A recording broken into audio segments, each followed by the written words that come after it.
Assalamualaikum warahmatullahi wabarakatuh. Nama saya Muhammad Ade Effendi, NPM 2020-2350-2238 dari kelas S2S. Assalamualaikum warahmatullahi wabarakatuh. Nama saya Lunisa Fauzia, NPM 2020-4350-2239. Nama saya Dina Malia, nomor pokok mahasiswa 2020-4350-2852. Halo, perkenalkan nama saya Albadri Rizky Hermansyah, NPM 2020-4350-2310. Perkenalkan, nama saya Sandy Agus Wijaya dengan NPM 2020-435-02234. Assalamualaikum warahmatullahi wabarakatuh. Perkenalkan, nama saya Didi Spandi. Di sini saya akan mempresentasikan definisi bisnis dalam komputer dan masyarakat. Dalam ilmu ekonomi, bisnis adalah suatu organisasi yang menjual barang atau jasa kepada konsumen atau pebisnis lainnya untuk mendapatkan laba. Secara historis, bisnis diambil dari kata busy yang berarti sibuk, dalam artian sibuk mengerjakan aktivitas yang mendatangkan keuntungan. Sedangkan secara sederhananya, bisnis adalah suatu kegiatan yang dilakukan seseorang atau lebih untuk mendapatkan keuntungan melalui penyediaan produk yang dibutuhkan masyarakat. Sedangkan komputer dan masyarakat adalah sebagai penghubung antara pengguna, yaitu masyarakat, dengan suatu alat yang dimaksud komputer guna meningkatkan efisiensi waktu dan tenaga serta mempermudah dalam melakukan pekerjaan dengan tidak lagi menggunakan cara-cara tradisional atau manual, akan tetapi menggunakan suatu alat yang sudah teruji ketelitiannya. Jadi, bisnis dalam komputer dan masyarakat ini adalah sebuah cara promosi atau menawarkan barang atau jasa melalui jaringan internet atau komputer dengan saling berkomunikasi, atau biasa disebut dengan bisnis online. Bisnis dalam komputer dan masyarakat ini dapat diwujudkan dalam berbagai tampilan, antara lain blog, website, toko online, atau marketplace, atau akun sosial media. Potensi komputer atau internet dalam berbisnis adalah memberikan informasi kepada calon konsumen tentang produk atau jasa tersebut dan akan mendapatkan keuntungan apabila konsumen tersebut membeli produk atau jasanya. Bisnis dalam komputer dan masyarakat memiliki prospek yang cukup besar di masa mendatang karena kini hampir semua orang menginginkan kepraktisan dan kemudahan dalam memenuhi kebutuhan sehari-hari. Di era yang serba canggih seperti sekarang ini, teknologi memiliki hubungan yang sangat dekat sekali dengan kehidupan kita sehari-harinya, di mana teknologi memiliki peran yang cukup penting untuk membantu kita dalam menjalankan aktivitas kita sehari-harinya, khususnya di dunia bisnis. Teknologi dan bisnis adalah dua hal yang saling berhubungan, di mana dengan adanya teknologi, bisnis itu dapat berkembang dengan pesat dan semakin dipermudah oleh fitur-fitur dari teknologi tersebut. Dan juga teknologi itu akan semakin mutakhir dari hari ke harinya mengikuti kebutuhan daripada pasar atau bisnis itu sendiri. Begitu pula hubungan bisnis dan komputer masyarakat yang sama pentingnya untuk menunjang aktivitas kita sehari-harinya sebagai manusia.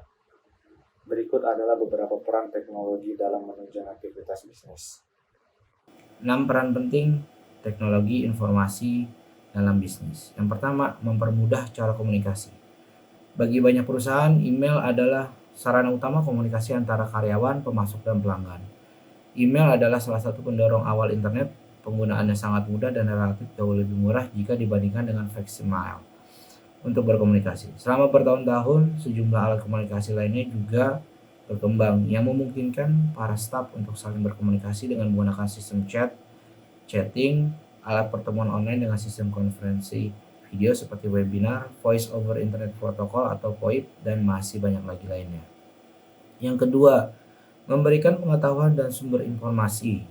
Melalui internet, Anda hanya membutuhkan satu klik dan semua informasi sudah tersedia di depan mata Anda. Semakin banyak pengetahuan yang Anda peroleh mengenai bisnis, maka semakin berkembang pula bisnis yang sedang Anda kelola. Selain itu, Anda dapat dengan mudah untuk mencari informasi yang berkaitan dengan kompetitor Anda.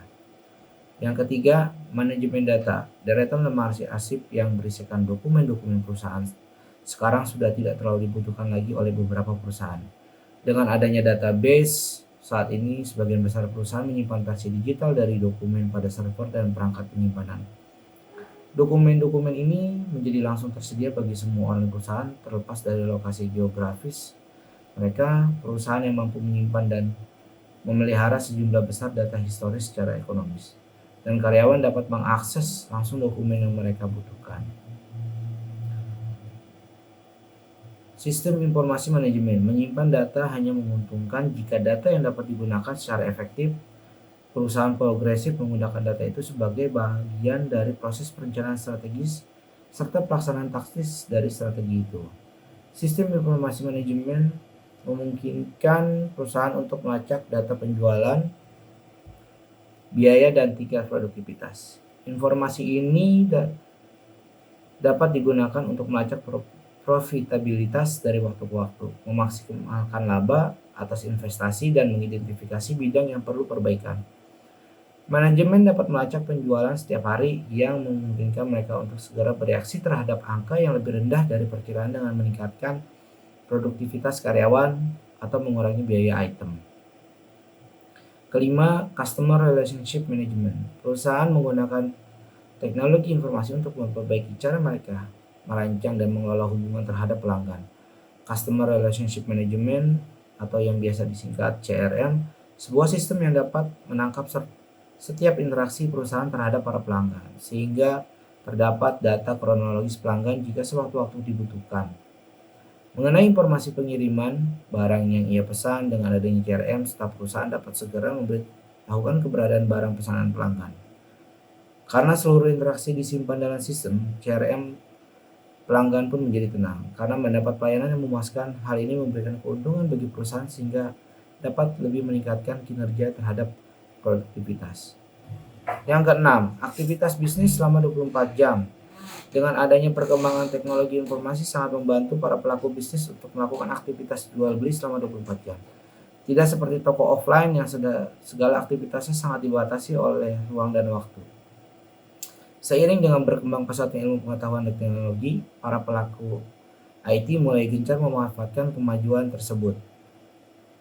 Khususnya dalam bidang teknologi informasi, para pelaku IT dapat memperoleh kemudahan dalam setiap perusahaannya. Dunia bisnis sudah sangat kompetitif, di mana ada banyak persaingan untuk dapat terus berkembang.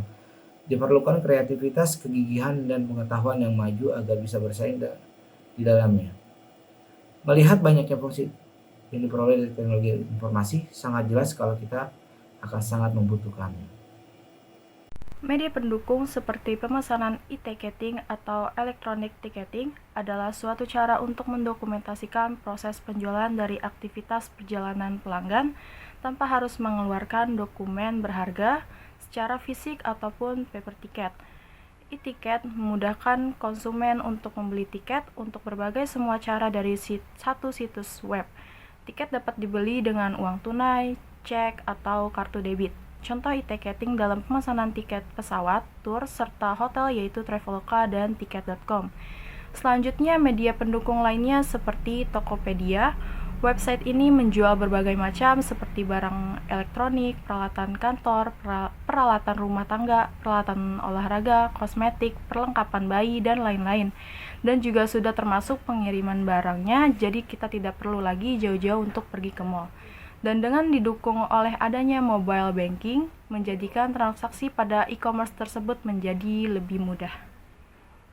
Saya ingin membahas mengenai aktivitas kunjungan marketplace atau e-commerce di Indonesia.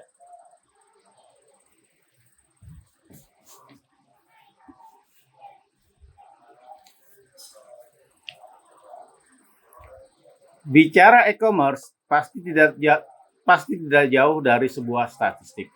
Statistik ini kami dapatkan melalui sebuah situs Katadata.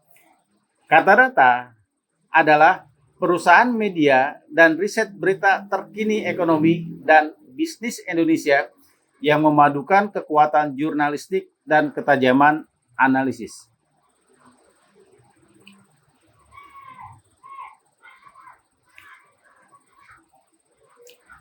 Statistik mencatat di tahun 2017 jumlah pengguna dari marketplace itu sebesar 139 juta pengguna. Kemudian ada kenaikan di tahun 2018 sebesar 10% menjadi 154,1 juta pengguna. Tahun ini diproyeksikan akan mencapai 168,3 juta jiwa. Sehingga di tahun 2023, jumlah pengguna diprediksi akan mencapai 212,2 juta. Sekian dari saya. Wassalamualaikum warahmatullahi wabarakatuh. Assalamualaikum warahmatullahi wabarakatuh. Di sini saya akan menjelaskan tentang hambatan penggunaan teknologi dalam komunikasi bisnis. Yang pertama, ketidaksesuaian teknologi yang digunakan dengan jenis bisnis yang dijalankan. 2. Kurangnya kepercayaan konsumen terhadap produk atau jasa yang dijual secara online. 3. Permasalahan integrasi teknologi. 4. Teknologi yang digunakan kurang memenuhi standar yang dibutuhkan. 5. Alokasi dana. 6. Mahalnya biaya pengembangan dan pemeliharaan sistem teknologi. 7. Lambatnya koneksi internet. 8. Kurangnya tingkat keamanan dalam transaksi secara online. Wassalamualaikum warahmatullahi wabarakatuh. Jadi, kesimpulan bisnis dalam komputer dan masyarakat dapat kita lihat dari grafik peningkatan bisnis online setiap tahunnya yang selalu meningkat dikarenakan kemudahan dalam mendapatkan barang atau jasa yang diinginkan. Selain itu, masyarakat juga bisa dengan lebih mudah mendapatkan barang yang murah atau terjangkau, serta kualitas yang baik dengan membandingkan beberapa barang yang sama dengan beberapa situs bisnis online. Serta, aplikasi bisnis online bisa diakses selama 24 jam. Untuk para pebisnis dalam berbisnis, faktor kepercayaan konsumen salah satu kunci utama dalam berbisnis. Dengan cara kejujuran, komunikasi, ketepatan, serta pemberian jaminan akan membantu meningkatkan rasa kepercayaan kepada konsumen. Kemudian, para pebisnis atau seller perlu memastikan dan menjaga keamanan data konsumen dalam bertransaksi. Berdasarkan dari penelitian di atas, maka peneliti memberikan saran sebagai berikut. Yang pertama, bagi pembisnis yang ingin melakukan bisnis ini, sebaiknya memiliki pengetahuan tentang dunia internet, khususnya penjualan online. Jika pembisnis tidak memiliki pengetahuan tersebut, maka dapat mempercayakannya pada orang yang berkompetensi dengan menyewa orang untuk mengurus masalah teknikal. Yang kedua, kepercayaan konsumen ditingkatkan dengan memperbarui media online. Dalam hal ini harus merambah ke website, sehingga pemasaran dan jangkauan bisnisnya lebih luas, sehingga calon pembeli juga semakin luas dan mudah untuk mengaksesnya. Ketiga, konsistensi dalam pelayanan terhadap pembeli harus selalu dijaga dan ditingkatkan, karena dengan memberikan satu pelayanan yang buruk kepada pembeli, maka akan berdampak panjang terhadap bisnis ke depannya.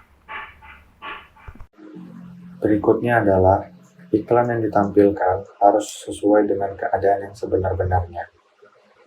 Karena kepercayaan konsumen berasal dari bahasa yang lebih persuasif dan tidak tergolong berlebihan.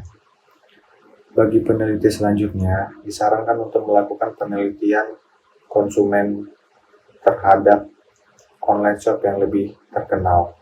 Penelitian yang dimaksud adalah penelitian tentang kepercayaan konsumen itu tersebut.